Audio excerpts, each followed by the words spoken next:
All right, it's been a while since we've done a video. Today we're doing verbs. We're starting a new chapter. This is lesson 4.2, action verbs and objects.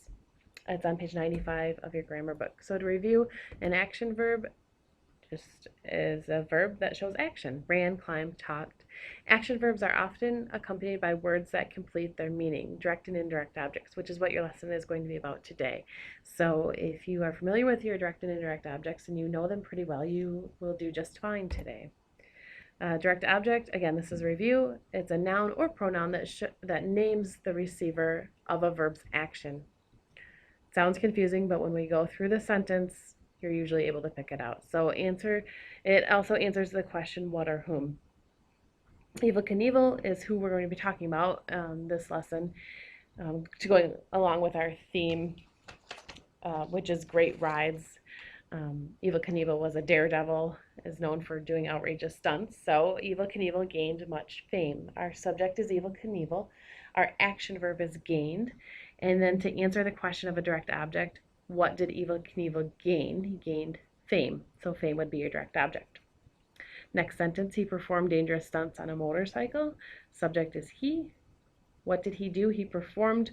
What did he perform? Watch out, because he didn't perform dangerous, he performed stunts. And then on a motorcycle is a prepositional phrase, which we haven't gotten too in depth with yet. But so performed would be your action verb, and stunts is your direct object. Now, indirect objects. Indirect object tells to what or whom or for what or whom an action is done. Okay, look at the examples. Knievel gave his fans a thrill. Our subject is Knievel. Our verb, our action verb is gave. What did he give? He gave a thrill. Thrill would be your direct object. To whom did he give the thrill to? His fans. Fans would be your indirect object. Next example, Knievel taught his son some stunts. Again, our subject is Knievel. Our action verb is taught. What did he teach? He taught stunts, which would be your direct object. And to whom? To his son. Remember that the indirect object comes after your verb, before your direct object. You must have a direct object if your sentence has an indirect object. And another hint, if the word to or for appears in the sentence, the word that follows is not an indirect object. It is the object of a preposition or prepositional phrase. So show the stunt to us. Our subject is that invisible you. The verb is show.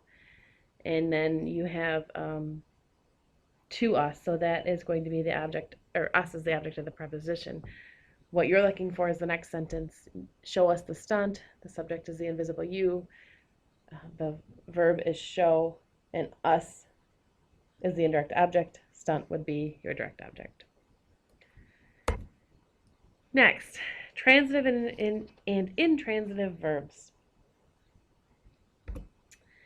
An action word that has a direct object is called a transitive verb. An action verb that does not have a direct object is called an intransitive verb. Okay, so just knowing the difference between transitive and intransitive.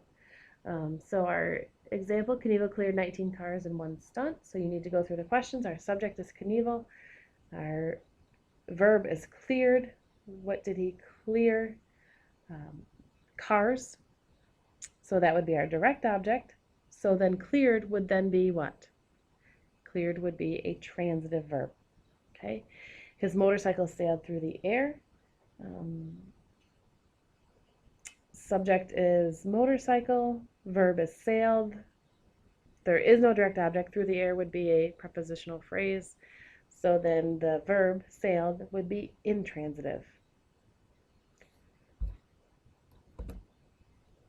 So for practice, in the sentences below, identify the verb and then the complement, whether the direct or indirect object. Remember, if it's an indirect, it's going to have a direct.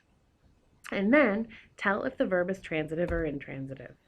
So there are 5 sentences. You've got a few different jobs to do. First, you're going to find the verb and write down the verb, and then the direct or indirect, and then tell whether that verb is transitive or intransitive based on whether it has a direct object or not. this lesson was a little bit difficult. There's a couple new things that you're learning, so take your time on the practice. We'll go over it tomorrow. Good luck and be ready to ask questions if you have any. Have a good night.